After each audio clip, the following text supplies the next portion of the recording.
तरह का क्रिएट किया हुआ था बच्चों पे मानसिक दबाव और उनको कि आपसे कैंप से बाहर निकाल देंगे, आपको जो नॉन फिटनेस का हम सर्टिफिकेट दे देंगे कि आप अनफिट हो कुश्ती के लिए, आप डिसिप्लिन में नहीं हो। इवन पेरेंट्स, उनके पेरेंट्स को भी फोन किया जाता था कि आपके बच्चे ठीक प्रैक्टिस नहीं कर रहे हैं, जानबूझ के, जबकि वो ठीक कर रहे थे। किसी तरह उनको मेंटली टॉर्चर करके अपने काबू में लाया जाए। और वहाँ धीरेन करके एक वो था, जो वहाँ उस टाइम साई में अपॉइंट थे शायद, उन्होंने वो रेसलिंग टीम का के फिजियो भी थे और वो मतलब उनके मेन आदमी थे ब्रिजभूषण के। वो ही सब कंडक्ट करते थे, कोचों के भी ऊपर वो थे सब कुछ। को नेताजी ब्रिजभूषण से मिला देंगे, आपको बेशक से चोट लग जाए, मैं आपको उनके घर लेके चलूंगा। जो धीरेन उनके एक पर्सनल आदमी थे।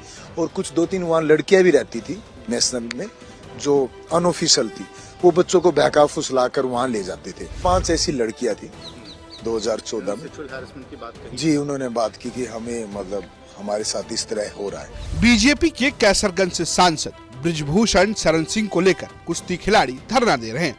बीजेपी नेता और कुश्ती संघ के अध्यक्ष के खिलाफ यौन शोषण के गंभीर आरोप लगे हैं। इस बीच परमजीत मलिक, जो खुद को साई कैंप में फिजियो होने का दावा कर रहे हैं, उन्होंने बड़ा दावा किया है। उन्होंने बताया कि ब्रिजभूषण के लोग पहले खिलाड़ियों पर दबाव बनाते हैं, फिर उन्हें ब्रिजभूषण के पास ले जाते हैं। परमजीत मलिक साहब, 2014 का क्या वाकया है जो जिसके बेसिस पे आप क्लेम कर रहे हैं कि सेक्सुअल हैरेसमेंट 2014 के वक्त से ही चल रहा है WFI के अंदर?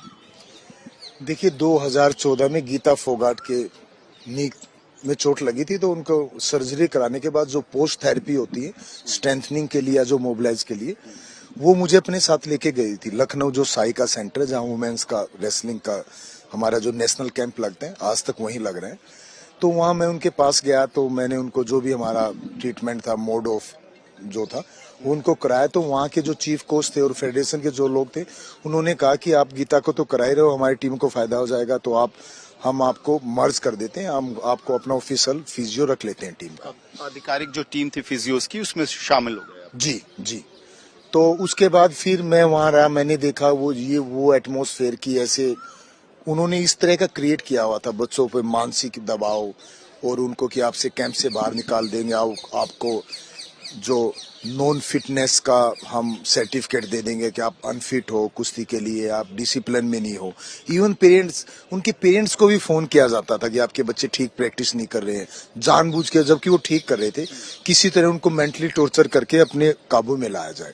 और वहाँ धीरेन करके एक वो था, जो वहाँ उस टाइम साई में अपॉइंट थे शायद, उन्होंने वो रेसलिंग टीम का के फिजियो भी थे और वो मतलब उनके मेन आदमी थे ब्रिजभूषण के। वो ही सब कंडक्ट करते थे, कोचों के भी ऊपर वो थे सब कुछ। तो उसमें होता क्या, जैसे कि अगर किसी बच्चे को चोट लग जाती है तो उसको कैंप से बाहर निकाल दिया जाता है कि आप अनफिट हो, अपने घर जाओ, ट्रीटमेंट कराओ, ठीक हो, फिर वापस आ जाइए। कैंप से बाहर का मतलब तो आप गेम से बाहर हो गए, आप एबल नहीं हो कि आप ट्रायल देश को या सर्वाइव कर सको।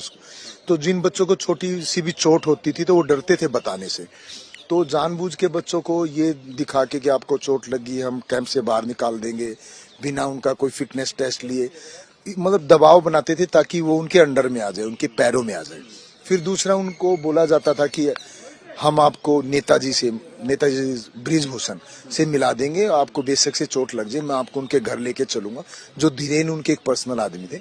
और कुछ 2-3 वहाँ लड़कियां भी रहती थी नेशनल में जो अनऑफिशियल थी, वो बच्चों को बहका फुसलाकर वहां ले जाते थे, अंडर वहीं लेके जाते थे। अब मुझे पर्टिकुलर जगह का नहीं पता, लेकिन ब्रिजभूषण के पास लेके जाते थे।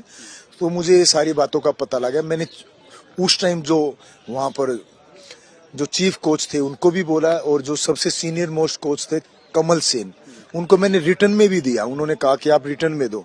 साई के जो वहां पर डायरेक्टर थे उनको भी मैंने बोला। फिर रिटन कंप्लेंट किस बारे में था? क्या सेक्सुअल हैरेसमेंट का इशू था? उसमें क्या था? इसी बारे में था कि लड़कियों को यहाँ पर डराया जा रहा है, बहका फुसला के उनको इस तरह मेंटली टॉर्चर किया जा रहा है ताकि इनकी काबू में आए और सेक्सुअली वो अपने आप को इनके आगे मतलब सरेंडर कर दे। मेरी लड़कियों से भी बात हुई, वो सब डरी हुई थी सब कुछ। तो उसके बाद फिर मैं कितने विमेन रेसलर्स थे 2014 का जो आप टाइम बता रहे हैं जिन्होंने अप्रोच किया था, जिनसे आपकी बात हुई थी? 4-5 ऐसी लड़कियां थी 2014 में। सेक्सुअल हैरेसमेंट की बात कही। जी, उन्होंने बात की कि हमें मतलब हमारे साथ इस तरह हो रहा है। फिर मैंने वो मीडिया को भी बुलाया था 2014 में, प्रॉपर जैसे आप लोगों से बात कर रहा हूँ, जो टीवी अखबार वाले लोग थे, वहाँ एक इवेंट हुआ था, वो आ गए थे, तो मैंने सबके सामने बोला था कि ये गलत हो रहा है, यहाँ पर इस तरह का हो रहा है। तो मेरी वाइफ भी उस टाइम जो वहाँ पर मेंबर थी टीम की, गोल्ड मेडलिस्ट थी नेशनल की, कैंप में रह रही थी, उनको और मुझे अगले ही दिन बिना कोई कारण बताए, बिना कोई रिटर्न में नोटिस दिए, हमें कैंप से बाहर निकाल दिया गया। क्या नाम है आपकी वाइफ का? सुमन कुंडू मेरी वाइफ का नाम है। आप कह रहे हैं आपने जब रिटर्न कंप्लेंट दी तो उसके अगले ही दिन आपको साई की नहीं, जब कैंप मैंने से मीडिया में दिया, मीडिया में जब मैंने दिया, अगले ही दिन जो चीफ कोच थे वो हमारे पास आए और उन्होंने बोला कि आपका कैंप से नाम काट दिया गया, आप दोनों यहाँ से चले जाइए।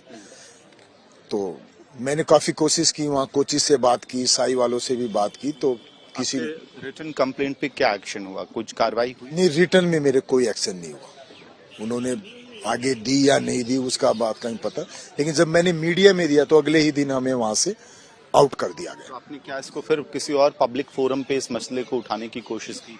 नहीं, देखिए, अभी पिछले 3, 4, 5 महीने से इतना पब्लिकली उछल रहा है, आप सब मीडिया में भी आ रहा है, इसमें मिनिस्ट्री भी इन्वॉल्व है, अभी नहीं कुछ हो पा रहा है, तो सोचिए तब क्या हुआ होगा। मेरी बात किसी ने नहीं सुनी। मेरा तो चलो, मैं तो फ्रीलांसर था, अपना काम कर रहा था, मेरी वाइफ उस टाइम फॉर्म में थी और वो इंडिया की अपनी वेट कैटेगरी की गोल्ड मेडलिस्ट थी, उनका भी कैरियर खराब कर दिया गया, उनके बाद उनको भी वहां से भेज दिया गया मेरी आवाज उठाने पे। और आप देखिए, कई लोग क्वेश्चन करते हैं आप जैसे लोग कि तब ऐसा क्यों नहीं बोला किसी ने। अब पिछले 2, 4, 6 महीने से सब इतना बोल रहे हैं, अभी नहीं कुछ हो पा रहा है, तो आप सोचिए तब क्या हुआ होगा। क्या लगता है क्यों कार्रवाई नहीं हुई?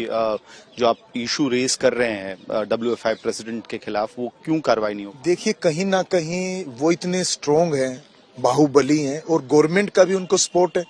अब देखिए, ये जो रेसलर यहाँ बैठे हुए हैं, ये कोई छोटे मोटे बच्चे तो है नहीं, ओलंपियन है, देश वर्ल्ड चैंपियन है, पूरी दुनिया में इनका नाम है। ये लोग ही नहीं सरवाइव कर पा रहे, तो मेरे जैसा आदमी बताओ, मेरी कौन वहां बात सुनेगा? सुनी ही नहीं किसी ने। और अब मीडिया है हमारे साथ है, सब है, सरकार है, सब कुछ है, FIR भी दर्ज नहीं हो पा रही है, तो दुर्भाग्य है देश का। ऐसे आप आम आदमी कैसे सरवाइव करेगा? ये आप कहते हैं कि लोकतंत्र है, जनतंत्र है, कहाँ का जनतंत्र है? 6 महीने से बच्चे भटक रहे हैं, कभी ये कमेटी बना देते हैं कि हमने आपकी कमेटी, मैं भी कमेटी में, मेरे भी बयान थे, वीडियो रिकॉर्डिंग हुआ था, हमने सब रिटर्न में भी दिया था। जी, उन्होंने बोला था हम पब्लिकली आपका जो बयान है इसको स्पोर्ट्स मिनिस्ट्री में भी लेके जाएंगे, और ये आपकी जो वीडियो बना रहे हैं हम पब्लिकली भी इसको हम वो करेंगे। लेकिन हमें आज तक ना कभी बताया गया कि कुछ पब्लिकली किया है, लीगली किया है, कुछ किया नहीं किया है। और बताया जा रहा है, हमारे कहीं से बातें लग रही है कि हमने जो बोला है वो तो हमारी आगे बात पहुंचा ही नहीं है, बातों को तोड़ मरोड़ के उनको पेश किया गया है। जैसे 2016 की साक्षी ने बात बताई थी कि वो 2016 में क्वालिफाई के लिए जा रही थी, उसको भी हरास किया, उन्होंने उसको जानबूझ के 2015 कर दिया है कि आप तो थे ही नहीं, 15 में तो गीता गई थी, जबकि उसने बात 16 की बताई है। हमारी बातों को भी तोड़ मरोड़ के आगे पेश किया जा रहा है। कुल मिलाकर ब्रिजभूषण शरण सिंह के लिए मुश्किलें बढ़ती नजर आ रही हैं। दिल्ली से अमित भारद्वाज की रिपोर्ट, यूपी तक।